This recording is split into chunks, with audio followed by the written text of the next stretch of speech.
সংসারে একটা ভুল ধারণা আছে, সব কিছু ভাগ্যের উপর। শ্রীকৃষ্ণ বললেন, ভাগ্য সবাই পায়, কিন্তু ফল সবাই পায় না। প্রসাদ যেমন সকলেই পায়, কিন্তু গ্রহণ করার ক্ষমতা সবার এক নয়। একটা উদাহরণ শুনুন। দুজন মানুষকে একটি মাটির ঢেলা দেয়া হলো।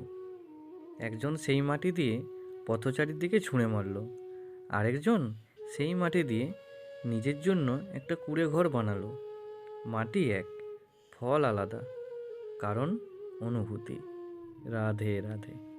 একদিন এক মানুষ বলল, প্রভু, সবাইকে খুশি করতে গিয়ে আমি নিজেই হারিয়ে যাচ্ছি।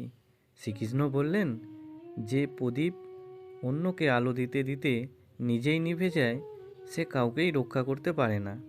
তিনি বললেন, আগে নিজেকে বাঁচাও, তারপর দুনিয়াকে। অর্থাৎ নিজেকে ভালোবাসা স্বার্থপরতা নয়। রাধে রাধে।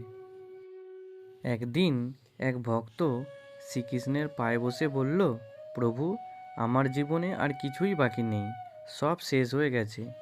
শ্রীকৃষ্ণ মৃদু হেসে বললেন, সূর্য ডোবে বলেই কি দিন শেষ হয়, না পরের দিনের জন্য সে আলো জমিয়ে রাখে? ভক্ত চুপ করে রইল। শ্রীকৃষ্ণ বললেন, যখন তুমি ভাবো সব শেষ, তখনই আসলে নতুন শুরু হয়। অর্থাৎ শেষ বলে কিছু নেই, আছে শুধু নতুন শুরু। রাধে রাধে।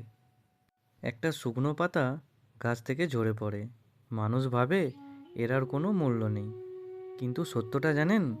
এই পাতাই পচে সার হয়, নতুন অঙ্কুরের জন্ম নেয়।